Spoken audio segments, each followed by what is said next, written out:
pense que ce serait un bon projet, quelque chose qu'il faudrait un petit peu plus travailler, parce qu'on est d'accord que c'est pas forcément le manque de volonté, mais aussi le manque de connaissance en fait du concept qui manque un petit peu. Il me semble qu'il y a les anneaux. C'est vrai que moi ça me fait un petit peu peur. Voilà, surtout quand on parle, on sait qu'il y a des chances, d'erreur ou de dommages un petit peu irréparables. C'est carrément quelque chose qu'il faut démocratiser, qu'on ait un peu marre que ce soit aux femmes de se protéger alors que c'est les hommes qui sont constamment fertiles. Il y a les opérations chirurgicales, la vasectomie, tout ça. Il y a le slip chauffant, le préservatif. Il y a des anneaux aussi, je crois, qui se mettent. Je sais pas exactement comment ils fonctionnent, mais j'en ai entendu parler récemment. Avec mon copain, on y réfléchit de plus en plus. C'est même lui qui a proposé de poser. Si ça a un impact trop fort sur les hormones, un impact chimique trop fort sur la personne, je suis pas pour. Mais que ce soit si on est un homme ou si on est une femme, c'est pareil.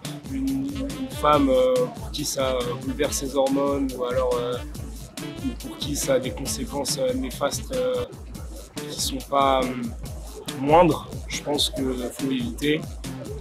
Chaque personne sait comment elle réagit et a ses propres limites. Moi, tant que ça ne déréglerait pas tout mon corps, ça ne me poserait pas de problème. L'anneau, c'est quelque chose que je pourrais utiliser vu que ça n'a pas d'impact sur les hormones.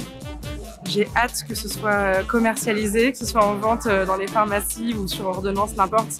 Il faut absolument que ce soit commercialisé. J'ai entendu des rumeurs comme quoi, en fait, depuis des années, c'est en test. Et en fait, qu'à cause de certains effets secondaires qui sont les mêmes que chez les femmes, ben en fait, ça l'est toujours pas. Et moi, je trouve ça aberrant. Il faut que les hommes... il n'y a pas de raison que ce soit nous, en fait. Je n'ai jamais rencontré quelqu'un, et pourtant, j'en ai rencontré des personnes. Et j'ai jamais rencontré quelqu'un qui utilisait la contraception masculine. J'étais en couple pendant 2 ans et demi, donc à ce moment-là, oui, on l'avait évidemment évoqué. Même si c'était... je crois que je connaissais pas encore l'anneau et le slip chauffant à ce moment-là. Donc, c'était juste...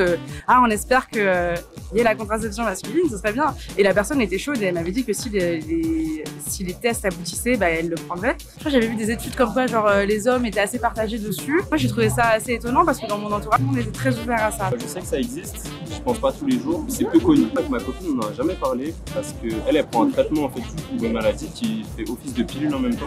Si ça n'avait pas été le cas, j'aurais été ouvert à la discussion. Pour moi, j'ai essentiellement des relations homosexuelles, mais je pense que c'est un enjeu important parce que c'est vrai que c'est une charge mentale qu'on a fait peser sur les femmes, les personnes qui ont un vagin depuis très longtemps, traitant un peu de répartir plus égalitairement les choses. En plus, on a les connaissances scientifiques. Je crois que ça a été prouvé qu'il y a des pilules qui existent, mais que bon, il y a trop d'effets secondaires, qu'on ne devrait pas trop encombrer les mecs, alors que les meufs, tu prends la notice de trucs de la pilule, ça a fait le code pénal. J'ai de plus en plus d'amis qui font des contraceptions masculines, généralement avec le slip qui remonte les testicules. Il y a aussi des gens qui se sont fait opérer. C'est pour se faire poser comme un espèce d'interrupteur où en gros tu peux fermer le canal déférent, l'ouvrir, je suis pas sûr de me faire. Il faut se battre pour ça. Et se battre, des fois c'est violent mais ça vaut le coup. Donc let's go.